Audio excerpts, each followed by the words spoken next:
یہ نہایت ہی رحمت والا ماہ مقدس ہے اور اس کے بڑے فضائل ہیں۔ اصل میں ہمیں اس فلسفے کو سمجھنا چاہیے کہ اللہ تعالیٰ کی ذات اقدس نے ہمیں کچھ دن عطا فرمائے، کچھ راتیں عطا فرمائی ہیں، تو ان کا مقصود کیا ہے؟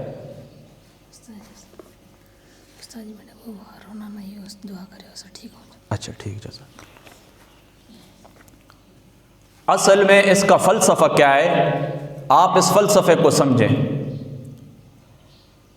فلسفہ یہ ہے، اس کے پیچھے حکمت یہ ہے کہ اللہ تعالیٰ کی ذات اقدس اپنے بندوں سے بے پناہ محبت فرماتے ہیں۔ اللہ تعالیٰ کی ذات اقدس اپنے بندوں سے بے پناہ محبت فرماتے ہیں، ماؤں سے بھی زیادہ، کئی ماؤں سے بھی زیادہ۔ ایک روایت کے اندر آتا ہے 70 ماؤں سے زیادہ اللہ تعالیٰ کی ذات اقدس اپنے بندوں سے پیار فرماتے ہیں۔ بندہ کہے کہ میں اللہ تعالیٰ سے محبت کرتا ہوں، اس کا معنی کیا ہوتا ہے؟ اس کا معنی یہ ہوتا ہے کہ وہ اللہ تعالیٰ کی اطاعت کرتا ہے، جن کاموں سے اللہ تعالیٰ کی ذات اقدس نے رکنے کو حکم دیا ہے اس سے رک جاتا ہے، جن کاموں کی طرف اللہ تعالیٰ نے بڑھنے کو حکم دیا ہے ان کی طرف بڑھتا ہے، جن مقامات کے اوپر اللہ تعالیٰ ان کو حاضر دیکھنا چاہتا ہے وہاں پر وہ حاضر ہوتے ہیں، جن مقامات کے اوپر اللہ تعالیٰ ان کو غیر حاضر دیکھنا چاہتا ہے وہاں پر وہ غیر حاضر ہوتے ہیں۔ یہ محبت کا معنی ہے، اس کو تقویٰ کہتے ہیں۔ اور اللہ تعالیٰ اپنے بندوں سے پیار فرماتا ہے، کیا مطلب؟ کہ اللہ تعالیٰ کی ذات اقدس انہیں نیکی کی توفیق عطا فرماتے ہیں، اللہ تعالیٰ کی ذات اقدس انہیں بخشش کے وسیلے عطا فرماتے ہیں، اللہ تعالیٰ کی ذات اقدس انہیں بخشش کے ذریعے عطا فرماتے ہیں، وسائل عطا فرماتے ہیں کہ اے میرے بندوں، میری چاہت ہرگز یہ نہیں کہ میرے بندے جہنم کے اندر چلے جائیں، ہرگز یہ چاہت نہیں، میں تمہیں جہنم سے بچانا چاہتا ہوں۔ تو پھر اس کے لیے اللہ تعالیٰ کی ذات اقدس نے وسائل عطا فرمائے، کہیں پر لیلۃ القدر عطا فرما دی، کہیں پر رمضان المبارک عطا فرما دیا، کہیں پر قرآن کی تلاوت کے اوپر ثواب رکھ دیا، کہیں پر رشتہ داروں کے حقوق متعین فرما دے، ان کے ساتھ نیکیوں کا ثواب اللہ تعالیٰ نے عطا فرما دیا، کہیں پر دیگر ان معاملات کی طرف آپ توجہ رکھیں۔ اور پھر ایک مقام کے اوپر اللہ تعالیٰ کی ذات اقدس، یعنی یہ مختلف وسائل ہیں، مختلف دن ہیں، مختلف راتیں ہیں جن کے اندر عبادت کر کے ہم اللہ تعالیٰ کا قرب پا سکتے ہیں۔ انہی دنوں میں سے، انہی ماہ میں سے، مہینوں میں سے ایک مہینہ شعبان المعظم شریف کا ہے کہ جو اللہ تعالیٰ کی ذات اقدس نے ہمیں عطا فرمایا ہے۔ یہ شعبان شریف کا ماہ مقدس ہے۔ دیکھیں حضرت ام المؤمنین سیدتنا عائشہ صدیقہ رضی اللہ تعالی عنہا، آپ سے یہ مروی روایتیں فرماتی ہیں کہ رسول پاک صلی اللہ تعالی علیہ وآلہ وسلم آپ شعبان شریف کے اندر کثرت سے روزے رکھا کرتے تھے، اور حضور علیہ الصلوۃ والسلام مسلسل روزے رکھتے، حضور علیہ الصلوۃ والسلام مسلسل روزے رکھتے، یہاں تک کہ ہم کہتے ہیں کہ اب آقا علیہ الصلوۃ والسلام روزہ چھوڑیں گے نہیں کوئی۔ اور حضور علیہ الصلوۃ والسلام کبھی کبھی اس طرح بھی کرتے کہ حضور علیہ الصلوۃ والسلام روزے نہ رکھتے اس ماہ مقدس کے اندر، یہاں تک کہ ہم یہ کہتے ہیں کہ آقا علیہ الصلوۃ والسلام کی ذات اقدس روزہ نہیں رکھیں گے۔ روزے رکھے حضور علیہ الصلوۃ والسلام نے تاکہ تمہیں تعلیم ہو، تمہیں رغبت ہو کہ اس ماہ مقدس کے اندر روزے رکھنے چاہیے، اور نہیں رکھے تاکہ تمہارے اوپر تمہارا یہ اعتقاد نہ ہو کہ یہ واجب ہے، ہر صورت کے اندر ہم نے رکھنے ہی رکھنے ہیں، اس طرح بھی نہیں ہے، لیکن مستحب ہے، آقا علیہ الصلوۃ والسلام کی سنت ہے، اگر کوئی کرے تو اللہ تعالیٰ کی ذات اقدس ان کو ضرور ثواب عطا فرمائیں گے۔ دوسرے مقام کے اوپر حضور علیہ الصلوۃ والسلام نے فرمایا ایام 20 کے روزے رکھیں، ہر مہینے کے 3 دن، یعنی چاند کی 13 تاریخ، 14 تاریخ اور 15 تاریخ، فرمایا ہر مہینے کی 13 تاریخ، 14 اور 15 کو روزے رکھیں۔ یہ بھی آقا علیہ الصلوۃ والسلام نے ہمیں حکم دیا ہے۔ اور یہ بھی ام المؤمنین سیدتنا عائشہ صدیقہ رضی اللہ تعالیٰ عنہ اسی حدیث پاک کا اگلا ٹکڑا ہے، فرماتی ہیں کہ حضور علیہ الصلوۃ والسلام رمضان کے علاوہ شعبان شریف سے زیادہ کسی مہینے کے اندر روزے نہیں رکھا کرتے تھے، یعنی شعبان المعظم کے اندر آقا علیہ الصلوۃ والسلام کی جو ذات مقدس ہیں، حضور علیہ الصلوۃ والسلام کثرت سے روزے رکھا کرتے تھے۔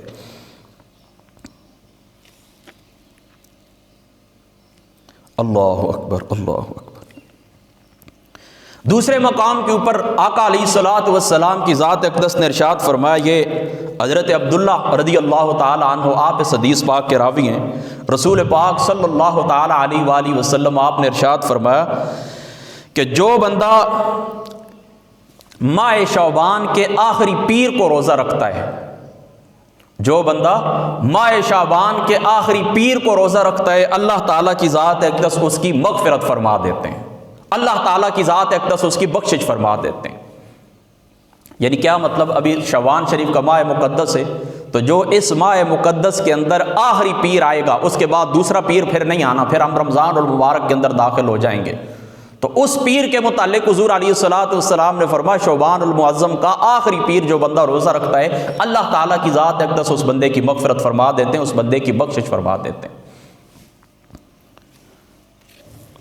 اور حضرت انس بن مالک رضی اللہ تعالی عنہ آپ فرماتے ہیں کہ یہ جو شعبان المعظم کا مہینہ ہے، رسول پاک صلی اللہ تعالی علیہ وآلہ وسلم آپ کی ذات اقدس نے ارشاد فرمایا کہ ماہ شعبان کا نام شعبان اس لیے رکھا گیا ہے کہ اس ماہ میں رمضان کے لیے بے شمار نیکیاں تقسیم کی جاتی ہیں۔ ماہ شعبان کو شعبان اس لیے کہا جاتا ہے کہ اس میں رمضان المبارک کے لیے بے شمار نیکیاں تقسیم کی جاتی ہیں۔ اور رمز سے مشتق ہے رمضان، رمز سے مشتق ہے، کیا مطلب کہ اس کو رمضان اس لیے کہتے ہیں کہ یہ کیا کرتا ہے؟ گناہوں کو جلا دیتا ہے، گناہوں کو کیا کرتا ہے؟ جلا دیتا ہے۔ جو بندہ گناہ کرتا ہے اللہ تعالیٰ کی ذات اقدس کیا کرتے ہیں؟ ان گناہوں کی بخشش فرما دیتے ہیں، گناہوں کو یہ چیز جلا دیتی ہے۔ رمضان المبارک کا جو ماہ مقدس ہوتا ہے یہ گناہوں کو جلا دیتا ہے۔ اللہ تعالیٰ قرآن کے اندر فرماتا ہے وَرَبُّكَ يَخْلُقُ مَا يَشَاءُ وَيَخْتَارُ، یہ اللہ تعالیٰ کی ذات اقدس ہے کہ اللہ تعالیٰ کی ذات اقدس جو چاہتے ہیں پیدا کرتے ہیں اور جو چاہتے ہیں پھر اختیار فرما لیتے ہیں۔ یعنی اللہ تعالیٰ اپنی مخلوق کو پیدا کیا، پھر ان میں سے اللہ تعالیٰ کی ذات اقدس نے اپنے لیے بھی کچھ انتخاب فرمایا ہے۔ جیسے کہ حضرت عبداللہ ابن مسعود رضی اللہ تعالیٰ عنہ آپ کا قول ہے، آپ فرماتے ہیں کہ اللہ تعالیٰ کی ذات اقدس نے جب بندوں کو پیدا کیا تو فرما ان کے قلوب کی طرف اللہ تعالیٰ کی ذات اقدس نے نگاہ کی، ان کے قلوب کو اللہ تعالیٰ کی ذات اقدس نے دیکھا، تو فرما سب سے زیادہ سونا دل، سب سے زیادہ سونا قلب، وہ قلب تھا محمد مصطفیٰ کا صلی اللہ تعالیٰ علیہ وآلہ وسلم۔ تو اس قلب کو اللہ تعالیٰ کی ذات اقدس نے اپنے لیے منتخب فرما لیا۔ پھر قلب مصطفیٰ کو منتخب فرمانے کے بعد باقی قلوب کو دیکھا تو سب سے سونے جو دل تھے، سب سے سونے جو قلوب تھے وہ تھے حضور محمد مصطفیٰ کے صحابہ کے۔ تو اللہ تعالیٰ کی ذات اقدس نے حضور محمد مصطفیٰ، ان لوگوں کو اللہ تعالیٰ نے حضور کا وزیر بنا دیا، حضور کے صحابی بنا دیا، حضور کے ساتھی بنا دیا۔ تو اللہ تعالیٰ کی ذات اقدس پیدا کرتے ہیں اور پیدا کر کے پھر اللہ تعالیٰ کی ذات اقدس ان میں سے انتخاب فرماتے ہیں۔ اب سنیں، توجہ سے سنیں، دیکھیں اللہ تعالیٰ کی ذات اقدس نے فرشتے پیدا کیے، ان فرشتوں میں سے پھر 4 کو اللہ تعالیٰ کی ذات اقدس نے زیادہ اہمیت عطا فرمائی، جن میں سے حضرت جبریل علیہ الصلوۃ والسلام ہے، حضرت میکائیل علیہ الصلوۃ والسلام ہے، حضرت اسرافیل علیہ الصلوۃ والسلام ہے، حضرت عزرائیل علیہ الصلوۃ والسلام ہے۔ تو ان میں سے اللہ تعالیٰ کی ذات اقدس نے جبریل علیہ الصلوۃ والسلام کا انتخاب فرمایا کہ میری وہی لے کر جانی ہے میرے رسولوں کے اوپر، اپنی ذات کے لیے میرا پیغام پہنچانا ہے میرے رسولوں کے اوپر۔ اللہ تعالیٰ کی ذات اقدس نے منتخب فرما لی حضرت جبریل کو۔ اس طرح انبیاء علیہ الصلوۃ والسلام کو اللہ تعالیٰ نے پیدا کیا، ان میں جلیل القدر انبیاء کون ہیں؟ جلیل القدر انبیاء ان میں حضرت سیدنا موسیٰ علیہ الصلوۃ والسلام کی ذات اقدس، حضرت سیدنا عیسیٰ علیہ الصلوۃ والسلام کی ذات اقدس، حضرت سیدنا محمد مصطفیٰ صلی اللہ تعالیٰ علیہ وآلہ وسلم آپ کی ذات اقدس۔ یعنی جلیل القدر یہ انبیاء ہیں نا، حضرت ابراہیم، حضرت موسیٰ، حضرت عیسیٰ اور حضور علیہ الصلوۃ والسلام کی ذات اقدس۔ تو اللہ تعالیٰ کی ذات اقدس نے محمد مصطفیٰ صلی اللہ تعالیٰ علیہ وآلہ وسلم آپ کا انتخاب فرما لیا، حضور کی ذات اقدس کو منتخب فرما لیا اپنے لیے۔ اسی طرح آگے بڑھے، حضور علیہ الصلوۃ والسلام کے صحابہ ہیں، صحابہ میں سے پھر اللہ تعالیٰ کی ذات اقدس نے 4 کو چنا، حضرت ابو بکر، حضرت عمر، حضرت عثمان، حضرت مولا مرتضیٰ۔ پھر ان میں سے اللہ تعالیٰ نے صدیق اکبر کا انتخاب فرمایا۔ اسی طریقے سے مساجد جو ہیں وہ 4 ہیں، کون کون سی؟ مسجد حرام، مسجد اقصی، مسجد مدینہ اور مسجد طور سینا، مسجد طور سینا۔ پھر اللہ تعالیٰ نے ان مساجد میں سے منتخب کیا ہے مسجد الحرام کو، مسجد حرام کو اللہ تعالیٰ کی ذات اقدس نے منتخب فرمایا۔ پھر اسی طریقے سے دنوں میں سے اللہ تعالیٰ نے 4 دنوں کا انتخاب فرمایا، کون کون سے ہیں؟ عید الفطر کا دن، عید الاضحیٰ کا دن، یوم عرفہ کا دن، یوم عاشورہ کا دن، پھر ان چاروں میں سے اللہ تعالیٰ کی ذات اقدس نے یوم عرفہ کو پسند فرما لیا، اس کا انتخاب فرما لیا۔ پھر اللہ تعالیٰ کی ذات اقدس نے راتیں پیدا فرمائی ہیں، تو ان میں سے 4 راتوں کو اللہ تعالیٰ نے فضیلت عطا فرمائی، ایک ہے شب قدر، ایک ہے شب برات، ایک ہے شب جمعہ اور ایک ہے شب عید۔ تو ان میں سے اللہ تعالیٰ کی ذات اقدس نے شب قدر کو پیدا فرمایا، شب قدر کو پسند فرمایا، اس کا انتخاب فرمایا، اس کو فضیلت دی ہے۔ اسی طریقے سے بستیاں اللہ تعالیٰ نے، شہر اللہ تعالیٰ کے ہیں، سارے شہر اللہ تعالیٰ کے ہیں، البلاد بلاد اللہ والعباد عباد اللہ، شہر بھی سارے اللہ تعالیٰ کے شہر ہیں، بندے بھی سارے اللہ تعالیٰ کے بندے ہیں۔ پھر اللہ تعالیٰ کی ذات اقدس نے ان بندوں میں سے، ان شہروں میں سے اللہ تعالیٰ کی ذات اقدس نے مکۃ المکرمہ، مدینۃ المنورہ، اسی طریقے سے بیت المقدس، مسجد العشائر، اللہ تعالیٰ کی ذات اقدس نے ان کو فضیلت عطا فرمائی۔ پھر ان چاروں میں سے اللہ تعالیٰ کی ذات اقدس نے مکہ کی بستی کو پسند فرمایا، اور بعض روایات کے مطابق مدینہ شریف کی بستی کو پسند فرمایا۔ اسی طریقے سے پھر پہاڑوں کی طرف آئیں، اللہ تعالیٰ کی ذات اقدس نے پہاڑ پیدا فرمائے، یہ زمین کی میخیں، اللہ تعالیٰ قرآن کے اندر فرماتا ہے زمین کی میخیں، زمین حرکت نہ کرے، زمین کے اندر اللہ تعالیٰ نے میخیں گاڑ دی ہیں، کیلیں گاڑ دی ہیں پہاڑوں کی صورت کے اندر۔ تو ان میں سے بھی طور احد ہے، پہاڑ احد کا پہاڑ ہے، اسی طریقے سے طور سینا ہے، اسی طریقے سے لبنان، اسی طریقے سے لقام، یہ پہاڑ ہیں، فضیلت والے پہاڑ ہیں۔ تو ان میں سے اللہ تعالیٰ کی ذات اقدس نے طور سینا کو منتخب فرمایا کہ جس کے اوپر حضرت موسیٰ علیہ السلام سے اللہ تعالیٰ کی ذات اقدس نے کلام فرمایا۔ اللہ اکبر۔ اسی طریقے سے دریا اللہ تعالیٰ نے پیدا کیے، تو ان دریاؤں میں سے 4 ہیں، دریائے جیہون، دریائے سیہون، دریائے نیل اور دریائے فرات۔ ان میں سے اللہ تعالیٰ کی ذات اقدس کا جو پسندیدہ ہے، فرات کو اللہ تعالیٰ نے منتخب فرمایا اور اس کے ساتھ اسلامی تاریخ کو وابستہ فرما دیا۔ بالکل اسی طرح یہ ساری جو ترتیب میں آپ کو بتایا ہوں، اصل بات جو آپ کو بتانا چاہتا ہوں وہ یہ کہ پھر مہینوں میں سے اللہ تعالیٰ کی ذات اقدس، اللہ تعالیٰ قرآن کے اندر کیا فرماتا ہے؟ اللہ تعالیٰ قرآن کے اندر فرماتا ہے ان عدت الشہور عند اللہ 12 شہرا فی کتاب اللہ یوم خلق السماوات والارض، کہ اللہ تعالیٰ کی ذات اقدس نے ابتدائی سے مہینوں کے گنتی 12 رکھی ہے، منہا 4 حرم، 4 ان میں سے وہ ہیں کہ جن کو اللہ تعالیٰ نے حرمت عطا فرمائی ہے۔ 4 مہینے کون کون سے ہیں؟ وہ مہینے، اللہ اکبر، اللہ تعالیٰ قرآن کے اندر فرماتے ہیں کہ 4 مہینے حرمت والے ہیں، تو ایک ذیقعدہ ہے، ایک ذی الحج شریف ہے، ایک محرم شریف ہے اور ایک رجب شریف ہے۔ رجب شریف، یہ 4 مہینے حرمت والے ہیں۔ تو دوستو یاد رکھو، پھر یہ جو 12 مہینے نا، یعنی یہ 4 مہینے حرمت والے ہیں، ان میں سے اللہ تعالیٰ نے رمضان المبارک کو فضیلت عطا فرمائی۔ اس لیے نبی پاک صلی اللہ تعالیٰ علیہ وآلہ وسلم، حضور علیہ السلام نے فرمایا کہ یہ جو شعبان المعظم ہے، یہ میرا مجھ محمد مصطفیٰ کا مہینہ ہے۔ یعنی رمضان کیا ہے؟ شہر اللہ، اللہ تعالیٰ کا مہینہ ہے رمضان المبارک۔ اور شعبان شریف کس کا مہینہ ہے؟ شعبان شریف آقا علیہ السلام کا مہینہ ہے۔ اور رجب شریف کس کا مہینہ ہے؟ رجب شریف مہینہ ہے حضور محمد مصطفیٰ کی امت کا۔ تو امتیوں کا مہینہ کون سا ہے؟ رجب کا مہینہ ہے۔ اور رسول پاک صلی اللہ تعالیٰ علیہ وآلہ وسلم آپ کا مہینہ ہے شعبان شریف، اور اللہ کا مہینہ ہے رمضان المبارک۔ حضور علیہ السلام نے فرمایا، حضرت ابو ہریرہ رضی اللہ تعالیٰ عنہ، آپ اس حدیث پاک کے راوی ہیں، حضور علیہ السلام نے فرمایا شعبان المبارک، شعبان میرا مہینہ ہے، رجب اللہ تعالیٰ کا مہینہ ہے، اور رمضان ایک مقام کے اوپر، یعنی رجب کو حضور علیہ السلام نے اپنی امت کا مہینہ قرار دیا، اور ایک مقام کے اوپر حضور علیہ السلام نے فرمایا رجب اللہ تعالیٰ کا مہینہ ہے۔ رجب کس کا مہینہ ہے؟ اللہ تعالیٰ کا مہینہ ہے۔ اور فرمایا شعبان کیا ہے؟ شعبان فرمایا گناہوں کو دور کرنے والا ہے، اور رمضان المبارک بالکل انسان کو پاک صاف ستھرا کر کے رکھ دیتا ہے، بالکل پاک صاف ستھرا کر کے رکھ دیتا ہے۔ تو یہ اس مہینے کی فضیلت ہے، یہ اس مہینے کی حیثیت ہے۔ اللہ اکبر۔ حضرت انس بن مالک رضی اللہ تعالیٰ عنہ، آپ اس حدیث پاک کے راوی ہیں، حضور علیہ السلام نے فرمایا رجب کا شرف، رجب کی فضیلت باقی مہینوں پر ایسی ہے جیسے دوسرے کلاموں کے اوپر اللہ تعالیٰ کے قرآن کی فضیلت ہے۔ یعنی باقی جو کلام ہیں ان سب کلاموں کے اوپر اللہ تعالیٰ کا کلام افضل ہے۔ فرمایا رجب پاک کا مہینہ باقی مہینوں سے اس طرح افضل ہے۔ اور فرمایا تمام مہینوں پر شعبان کی فضیلت ایسی ہے جیسی انبیاء کی فضیلت، جیسے میری فضیلت ہے باقی انبیاء کے اوپر، اس طرح شعبان المعظم کی فضیلت باقی مہینوں کے اوپر، اور فرمایا رمضان المبارک کی فضیلت ایسی ہے جیسی اللہ تعالیٰ کی فضیلت ہے ساری مخلوقات کے اوپر، کیونکہ اللہ تعالیٰ کی ذات اقدس سب کا خالق ہے، اللہ تعالیٰ کی ذات اقدس سب کا مالک ہے۔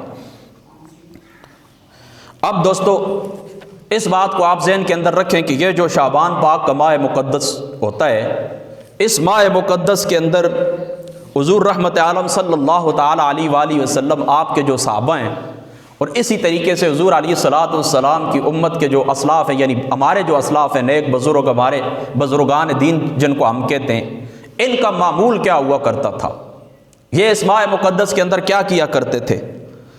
تو رسول پاک صلی اللہ تعالیٰ علیہ وآلہ وسلم، حضرت انس فرماتے ہیں رسول پاک صلی اللہ تعالیٰ علیہ وآلہ وسلم کے صحابہ فرماتے ہیں کہ جب شعبان مبارک کا چاند دیکھ لیتے تھے تو قرآن مجید کی تلاوت کے اندر مشغول ہو جایا کرتے تھے۔ چاند شعبان المعظم کا دیکھتے تو کیا کرتے؟ قرآن مجید کی تلاوت کے اندر مشغول ہو جایا کرتے تھے، اور مسلمان اپنے اموال کی زکوٰۃ نکالا کرتے تھے، جن کے اوپر زکوٰۃ فرض تھی تو وہ کیا کرتے تھے؟ زکوٰۃ نکالا کرتے تھے، تاکہ مسکین اور غریب لوگ جو ہیں تو وہ رمضان المبارک کے اندر آسان رہیں، ان کے اوپر کوئی مشکل نہ ہو، ان کے اوپر کوئی پریشانی نہ ہو۔ تو لہذا رجب کے اندر اسلاف کا طریقہ یہ تھا کہ شعبان کے اندر اسلاف کا طریقہ یہ تھا کہ یہ زکوٰۃ نکالا کرتے تھے۔ اور حکام کیا کرتے تھے؟ قیدیوں کو طلب کرتے تھے، جیلر جو ہوتے ہیں یہ قیدیوں کو طلب کرتے، جس کی کوئی سزا بنتی اس کو سزا دے دیتے اور آزاد کر دیتے، اور جن کی کوئی سزا نہیں، ویسے کیس وہ چل رہے تھے، ان کو معاف کر دیتے، چھوڑ دیتے، چلے جائیں، آزاد ہو جائیں۔ اسی طریقے سے سوداگر کا طریقہ کیا ہوتا تھا، یعنی جو لوگ تجارت کرتے تھے ان کا طریقہ کیا ہوتا تھا؟ سوداگر اس طرح کرتے تھے، تجارت کرنے والے اس طرح کرتے تھے کہ اپنا قرض وصول کیا کرتے تھے، جن لوگوں سے قرض لینا ہوتا ان سے لے لیتے، جن کو دینا ہوتا ان کو ادا کر دیتے، اور رمضان المبارک کے لیے اپنے آپ کو بالکل پاک صاف کر لیتے تھے اور فارغ کر لیتے تھے، آزاد ہو جاتے تھے رمضان المبارک کے لیے۔ اب اس کی ضمن کے اندر ہمارا جو معمول ہے وہ کیا ہونا چاہیے، یہ بھی میں آپ کو بتاتا ہوں، لیکن یہ دو روایتیں آپ سن لیں چونکہ اس کے بعد وقت بھی نزدیک ہی لگا ہے، 40 منٹ کے اوپر بات ختم کرنی ہے۔ حضرت غوث پاک رضی اللہ تعالیٰ عنہ آپ غنیت الطالبین کے اندر لکھتے ہیں، آپ فرماتے ہیں کہ لفظ شعبان کے جو حروف ہیں، 5 حروف ہیں، شین اور عین اور با، الف اور نون۔ فرمایا شین شرف کے لیے کہ اس مہینے کا شرف ہے، اس مہینے کی عزت ہے، اس مہینے کی کرامت ہے، اور فرماتا ہے عین علوف کے لیے، بلندی کے لیے، کہ یہ مہینہ بلند ہے، عظمتوں والا ہے، رفعتوں والا ہے۔ فرما با سے مراد بر، احسان، نیکیوں والا مہینہ ہے، احسان کرنے والا مہینہ ہے، شرافت والا مہینہ ہے، اور الف یعنی حمزہ فرما الفت کے لیے، محبت کے لیے، اور نون نور کے لیے۔ تو کیا مطلب؟ یہ مہینہ نور والا مہینہ ہے، یہ مہینہ احسان والا مہینہ ہے، یہ مہینہ نیکیوں والا مہینہ ہے، یہ مہینہ علو بلندیوں والا مہینہ ہے، بلندیاں عطا کرنے والا ماہ مقدس ہے۔ اور رسول پاک صلی اللہ تعالیٰ علیہ وآلہ وسلم آپ فرماتے ہیں کہ اس مہینے کے اندر، حضرت غوث پاک رضی اللہ تعالیٰ عنہ آپ فرماتے ہیں کہ اس مہینے میں اللہ تعالیٰ کی ذات اقدس نیکیوں کے دروازے کھول دیتے ہیں، نیکیوں کے دروازے اللہ تعالیٰ کی ذات اقدس کھول دیتے ہیں۔ فرمایا برکتوں کا نزول ہوتا ہے، اللہ تعالیٰ کی ذات اقدس برکتیں نازل فرماتے ہیں، خطائیں معاف کی جاتی ہیں، جو لوگ گنہگار ہوتے ہیں اللہ تعالیٰ کی ذات اقدس ان کو معافیاں عطا فرماتے ہیں۔ اور فرماتے ہیں رسول پاک صلی اللہ تعالیٰ علیہ وآلہ وسلم آپ کی ذات اقدس کے اوپر کثرت سے درود و سلام پڑھا جاتا ہے، اور فرماتے ہیں کہ یہ مہینہ، دیکھیں آپ کو قول سنیں، فرماتے ہیں یہ مہینہ درود شریف پیش کرنے کا خاص مہینہ ہے، آقا علیہ الصلوۃ والسلام کی ذات مقدسہ کے اوپر درود شریف پڑھنے کا خاص ماہ مقدس ہے۔ کون؟ شعبان شریف کا۔ اب دوستو صحابہ پاک کا جو معمول آپ نے پڑھا ہے، روایت جو نقل کی ہے صاحب غنیت الطالبین حضرت غوث پاک رضی اللہ تعالیٰ عنہ آپ کی ذات مقدسہ نے، تو اس کی روشنی کے اندر ہمیں بھی چاہیے کہ ہمارا جو اپنا معمول ہے اسی طریقے سے ہم اپنا معمول جاری رکھیں۔ یعنی دیکھیں نا، انسان پورا سال لین دین کرتا ہے، قرضے لیتا ہے، قرضے دیتا ہے، کہیں پر اس طرح ہوتا ہے خطائیں ہو جاتی ہیں، کہیں پر اس طرح ہوتا ہے انسان سے کوئی گناہ ہو جاتا ہے، تو یہ ماہ مقدس آگے، اسی ماہ مقدس کی دیکھیں 15 تاریخ کو آنے والے منگل کو شب بارات ہے، تو اس کے اندر بھی قبرستان کی زیارت کرنا، مخصوص قسم کے نوافل پڑھنا، دعائیں کرنا، یہ اللہ تعالیٰ کی رحمت ہے جو آپ نے، اللہ تعالیٰ کی ذات اقدس نے آپ کو عطا فرمائی۔ کیوں عطا فرمائی؟ میں شروع کے اندر آپ کو بتا چکا، اس لیے عطا فرمائی کہ اللہ تعالیٰ کی ذات اقدس تم سے محبت کرتے ہیں، اور اللہ تعالیٰ کی چاہت، مرضی اور منشا یہ ہے کہ میرا کوئی بندہ بھی جہنم کے اندر نہ جائے، یہ ذریعے عطا فرما دیے، فرمائے ذریعے سے اللہ تعالیٰ کی بخشش مانگو اور جہنم سے بچ کر جنت کے اندر داخل ہو جاؤ۔ تو اس ماہ مقدس کے اندر ہمارا معمول بھی یہ ہے کہ زکوٰۃ بنتی ہے، زکوٰۃ ادا کر دیں، کسی سے معافی مانگنی ہے معافی مانگ لیں، قرضہ ادا کرنا ہے قرضہ ادا کر دیں، سارے معمولات سے اپنے آپ کو پاک صاف کر لیں۔ تجارت بے شک ہو، تجارت کو اللہ تعالیٰ نے قرآن کے اندر اپنا فضل قرار دیا ہے، تجارت ہونی چاہیے، تجارت سے یہ تو قوام ہے، تجارت کو ہی تو اللہ تعالیٰ نے ذریعہ بنایا ہے، قائم زندگی کے قائم کرنے کا ذریعہ بنایا ہے۔ تجارت ہوتی ہے کچھ مال کمایا جاتا ہے تو مسجدیں بنتی ہیں، تجارت ہوتی ہے کچھ مال کمایا جاتا ہے تو دیگر معاملات ہوتے ہیں، ظاہری سی بات ہے۔ اسی لیے اللہ تعالیٰ نے حلال تجارت کو اپنا فرض قرار دیا ہے، اللہ تعالیٰ اپنا فضل قرار دیا ہے۔ تو اس طرح نہیں ہوتا کہ یہ بندہ بالکل ختم کر دے اور مسجد کے اندر، یہ بات بالکل بھی نہیں ہے، لیکن معمول آپ کا اس طرح ہونا چاہیے کہ اس طرح نہیں کہ جس طرح باقی 11 مہینے انسان بالکل ڈوبا رہتا ہے، یہ جو ماہ مقدس رمضان المبارک کا ہے بندہ اسی طرح ڈوبا رہے اور پرواہ ہی نہ ہو، اور یہ اتنی عظمتوں والے اتنی رفتوں والے دن بے ادبی کے اندر گزر جائیں اور بندہ دنیا داری کے اندر گزار دے، اس طرح بھی نہیں ہونا چاہیے۔ مساجد کو آباد کریں شعبان المعظم کے اندر، رمضان المبارک کے اندر، خوب اللہ تعالیٰ کی قرآن کی تلاوت و حضور کی ذات اقدس کے اوپر درود شریف پڑھا جائے۔ حضرت غوث پاک نے اسی غنیت الطالبین کے اندر ایک روایت نقل کی ہے، آپ فرماتے ہیں کہ جس کا جمعے کا دن اچھا گزر جائے اس کا پورا ہفتہ اچھا گزرتا ہے، اور فرمایا جس کا رمضان المبارک کا مہینہ اچھا گزر جائے تو پھر اس کا پورا سال اچھا گزرتا ہے۔ تو رمضان المبارک کو اس کو جمعۃ المبارک کو اگر آداب کے ساتھ آپ قائم کر لیں تو پورا ہفتہ آپ اس کی خیر و برکت دیکھیں گے۔ لیکن کس طرح ہم کس طرح کرتے ہیں، بالکل عین ٹائم جس وقت ہوتا ہے بات ختم ہونے والی ہوتی ہے، نہ وضو کیا نہ نئے کپڑے پہنے، جن کپڑوں کے اندر ہوتے ہیں، بس اکثر لوگ اس طرح کرتے ہیں، وہ منہ کے اوپر شباک شباک بس تھوڑا سا پانی ڈالو اور دوڑ کے آ کر نماز پڑھ کے سنتے بھی نہیں، ادا کرتے، مسجد کی ٹوپی ادھر پھینک کے چلے جاتے ہیں۔ عمومی طور پر اس طرح ہوتا ہے۔ اللہ تعالیٰ کی ذات اقدس اس بات سے ہماری حفاظت فرمائے۔ ابھی 5-6 منٹ باقی ہیں، 1-2 باتیں اسی موضوع کے اوپر میں اور بھی آپ سے